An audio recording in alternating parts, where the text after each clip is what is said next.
खेतड़ी के रामकुमारपुरा में शहीद रामकुमार की 52वीं पुण्यतिथि मनाई गई है। कार्यक्रम के मुख्य अतिथि उप मुख्यमंत्री प्रेमचंद बैरवा रहे। विशिष्ट अतिथि के रूप में बलदेव दास महाराज, आसिद सवाई भोज महंत, सुरेश दास महाराज, पूर्व प्रदेश अध्यक्ष सतीश पूनिया, विराटनगर विधायक कुलदीप धनखड़, विधायक सुभाष मील, विधायक झाबर सिंह खर्रा, सांसद नरेंद्र कीचड़ मौजूद रहे। अतिथियों ने शहीद रामकुमार की प्रतिमा पर फूल माला अर्पित कर उन्हें श्रद्धांजलि दी। किसान सभा को भी संबोधित किया। इस दौरान खेतड़ी विधायक धर्मपाल गुजर ने भी अतिथियों का स्वागत किया। क्या इस किसान सम्मेलन जो उनकी पुण्यतिथि पर रामकुमार जी गुजर जी के पुण्यतिथि पर है, हमेशा हमेशा ये किसान सम्मेलन यहाँ पे इतनी तादाद में लोग आकर और उनकी पुण्यतिथि पर श्रद्धा सुमन अर्पित करते हैं।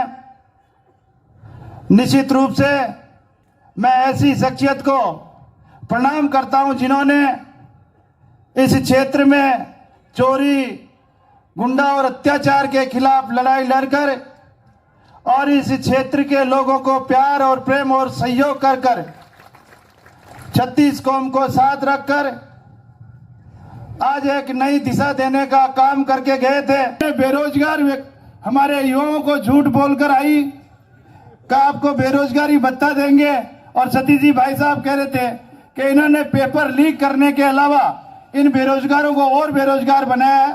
तो ऐसी सरकार 5 साल तक एक कुर्सी की लड़ाई लड़ती रही और आज इस प्रदेश में सबसे ज्यादा अत्याचार अगर हुआ हो तो महिलाओं पे राजस्थान प्रदेश देश में नंबर 1 है। उनको यहाँ से वोटों के द्वारा, आपकी ताकत के द्वारा यहाँ से बाहर का रास्ता दिखा दिया और एक अच्छी सरकार को आपने चुना है।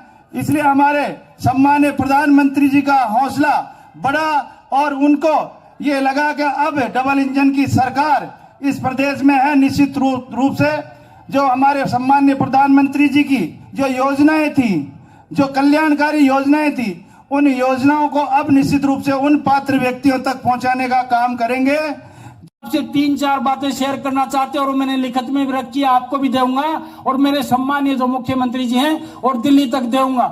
जहां पर हमारा हिंदुस्तान कॉपर लिमिटेड का प्रोजेक्ट है जो कभी शेखावाटी की लाइफ लाइन कहलाता था, 12,500 कर्मचारी काम करते थे।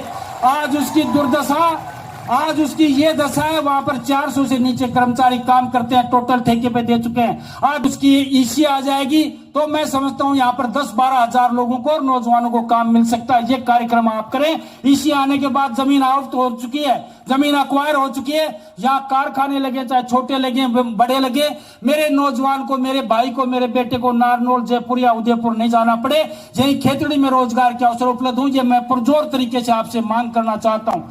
यहाँ पर एक डेयरी का प्लांट है जहां पर 25,000 की कैपेसिटी है लीटर की, लेकिन दुर्भाग्य से उसमें 7-8 हजार लीटर ही दूध पहुंच पाता है। उसमें अगर आप चाहेंगे और हमारी सरकार चाहेगी, उसको पूरा डेवलप अगर कर दिया जाए तो 2,500 नौजवानों को रोजगार उसमें मिल सकता है, प्रत्यक्ष या अप्रत्यक्ष रूप में। ये मैं निवेदन करना चाहता हूं। और दूसरा जो आपका ही काम है उसमें कहीं किंतु परंतु नहीं है। हमारा ये पहाड़ी क्षेत्र जिसमें बांसियाड़ खेतड़ी के नाम से एक रिजर्व कंजर्वेशन बनाया गया है, उसमें माननीय श्रीमती हमारी वसुंधरा राजे जी की तरफ से बजट दिया गया था। उसमें अगर और बजट मिल जाए तो सरिस्का और रणथंभौर की तरह हमारा ये हजारों हेक्टेयर का जो एरिया है उसमें पर्यटक की आवक हो जाए। हमारे